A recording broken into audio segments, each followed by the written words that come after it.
नमस्कार, मैं जूली तिवारी। हर समय आपके साथ न्यूज में आप सभी का स्वागत है। तो चलिए नजर डालते हैं आज के कुछ मुख्य समाचारों पर। आदित्य ठाकरे का बीजेपी पर हमला, जीजामाता उद्यान से मीडिया के सामने उठाए मुंबई के आर्थिक संकट के सवाल। जीजामाता उद्यान में मीडिया के सामने शिवसेना नेता आदित्य ठाकरे ने मौजूदा बीजेपी सरकार पर कड़ा प्रहार किया। उन्होंने कहा कि अन्नाभाऊ साठे ऑडिटोरियम और पेंगुइन जैसे महत्वपूर्ण परियोजनाएं उनके कार्यकाल में शुरू हुई थी, लेकिन अब इनका सही उपयोग नहीं हो रहा है। ठाकरे ने आरोप लगाया कि 1997 से 2022 तक उनकी सरकार ने मुंबई को 92,000 रुपए का सरप्लस और डिफेंस डिपॉजिट दिया था, जो हर बजट में दिखाया गया और भविष्य की परियोजनाओं के लिए रखा गया था। आदित्य ठाकरे ने कहा कि पिछले 2 सालों में बीजेपी सरकार के चलते मुंबई पर 2 लाख रुपए की आर्थिक देनदारी बढ़ गई है, लेकिन इसके बावजूद कोई परियोजना पूरी नहीं हुई है। उन्होंने यह भी आरोप लगाया कि उनके कार्यकाल के दौरान विकसित हुए जाम्बोरी मैदान, रेन वाटर हार्वेस्टिंग और क्रिकेट पिच जैसी सुविधाओं का बीजेपी सरकार ने बर्बाद कर दिया है। आदित्य ठाकरे ने कहा कि उनके कार्यकाल में मैग्नेटिक महाराष्ट्र जैसे कार्यक्रमों के माध्यम से बड़े पैमाने पर निवेश लाया गया था, लेकिन आज बीजेपी सरकार के तहत निवेश नहीं आ रहा है। उन्होंने बीजेपी पर आरोप लगाया कि एक उद्योगपति मित्र के लाभ के लिए पूरे देश की आर्थिक स्थिति को संकट में डाल दिया गया है।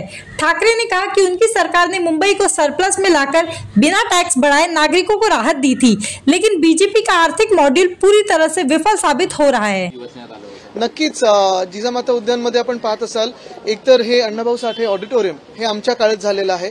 पेंग्विन आणले, त्याच्यातून रेव्हेन्यू महापालिकेचं किती वाढलंय ह्याची तुलना जे चित्त आलेत त्याच्याबरोबर करा आणि मग कोण कोणावर काय बोलतंय हे बघायला पाहिजे। महापालिकेचं तुम्ही बोलता आहात, त्याच महापालिकेच्या 2000हून अधिक जास्तीच्या एफडी ज्या आहेत त्या तोडण्यात आलेल्या आहेत। नाही, आपण एक पाहिलं असेल, मी हे नेहमी सांगत असतो की 1997 मध्ये आर्थिक तूट इथपासून सुरुवात करून साधारणपणे 2022 पर्यंत 92,000 कोटीचे सरप्लस फिक्स डिपॉझिट हे आपण निर्माण केले होते आणि ते सगळे फिक्स डिपॉझिट आपण प्रत्येक बजेटमध्ये, प्रत्येक अर्थसंकल्पात दाखवायचो कुठच्या प्रोजेक्टला लिंक्ड आहेत। मग कोस्टल रोड असेल, GMR असेल, सिवेज ट्रीटमेंट प्लांट असतील, पेन्शन फंड असेल, हे सगळ्यात दाखवायचो।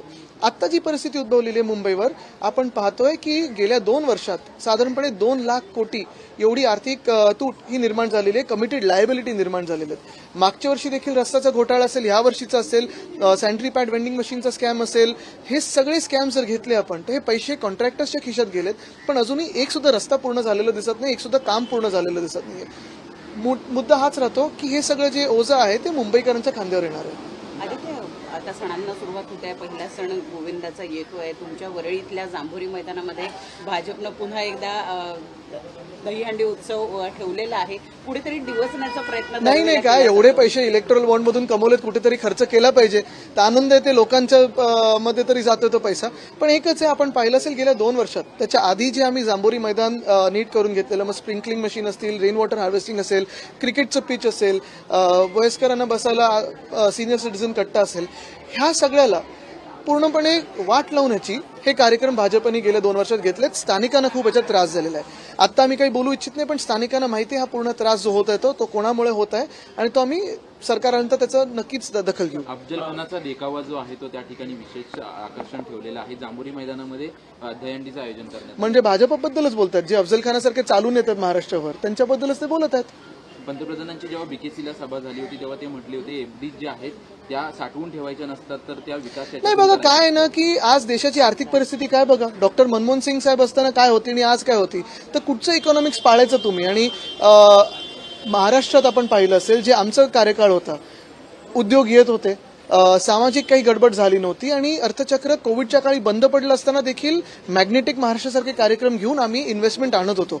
आज आपण पाहतोय एक तर गुंतवणूक येत नाहीये, जी गुंतवणूक आहे त्याच्यावर धाडी टाकले जात आहेत, त्यांना पळवलं जात आहे आणि मग फायनान्शियल मॉडेल मुंबईला आम्ही सरप्लसमध्ये आणलं आणि ते सरप्लस आमच्या महापालिकेच्या कामगारांसाठी असेल, BSC साठी असेल, मुंबईकरांसाठी टॅक्स न वाढवता केलं।